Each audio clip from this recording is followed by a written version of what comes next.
बात करते हैं आखिर जो अप्सराएं होती है उनकी साधना कैसे की जा सकती है। देखिए, भगवान की साधना करना अलग है, ठीक है। भगवान की साधना मतलब कर तो कोई भी सकता है, उसी प्रकार अप्सरा की भी साधना कोई कर सकता है, ठीक है। बट अप्सरा की साधना करना और भगवान की साधना करना, इनमें रात दिन का अंतर है, ठीक है ना। तो बात करते हैं कि अप्सरा की साधना आखिर कैसे की जा सकती है। देखिए, जो अप्सरा की साधना होती है वो 3 रूपों में की जा सकती है। या तो अप्सरा को मतलब देवी मानकर उसकी साधना की जा सकती है, या फिर उसको अपना मित्र मानकर साधना की जा सकती है, या फिर उसको मतलब पत्नी के रूप में प्राप्त करने की इच्छा से साधना की जा सकती है।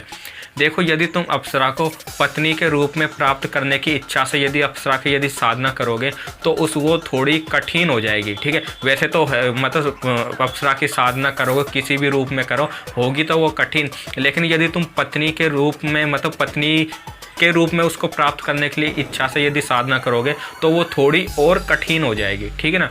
तो सबसे बेस्ट तरीका है कि अप्सरा की यदि साधना करनी है तो उसको देवी मानकर साधना करो, ठीक है। और जो उच्च कोटि के जो तपस्वी होते हैं, जो साधक होते हैं ना, वो अप्सरा को देवी मानकर ही उनकी साधना करते हैं। और जो उच्च कोटि के जो साधक होते हैं वो अकेले ही अप्सरा की साधना कर सकते हैं, क्योंकि वो उच्च कोटि के साधक होते हैं, उन्होंने पहले भी मतलब बहुत सी तपस्या की हुई होती है और उनको पता होता है कि तपस्या करने पर मतलब क्या क्या प्रॉब्लम आती है और उनसे मतलब कैसे उनका समाधान किया जा सकता है। सो ये एक उच्च कोटि का जो साधक होता है ना, वो उनको अच्छी तरह मालूम होता है, ठीक है। इसलिए उच्च कोटि का साधक होता है वो अकेले ही अप्सरा की तपस्या कर सकता है। बात करते हैं आम इंसान की, ठीक है।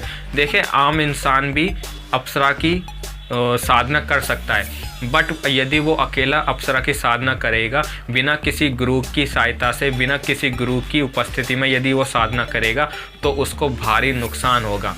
क्योंकि देखो, वो साधारण इंसान है, उसने पहले तो कोई तपस्या की नहीं, इसलिए उसको कुछ ही मालूम नहीं है कि भाई तपस्या करने से मतलब क्या होगा, क्या क्या परेशानी आएगी और उनसे मतलब कैसे बचा जा सकता है, ठीक है। इसलिए यदि वो, और भगवान की तपस्या करना खैर अलग है, ठीक है।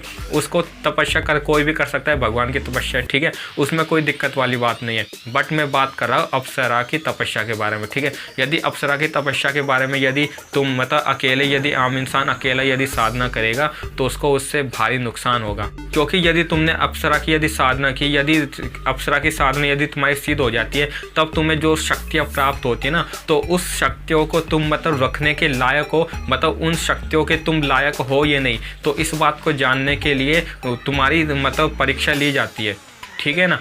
तो मतलब तुम भगवान की भी तपस्या करते हो तब भी तुम्हारी परीक्षा ली जाती है, बट उसमें मतलब तुम्हारा कुछ भी नुकसान नहीं होता, ठीक है ना।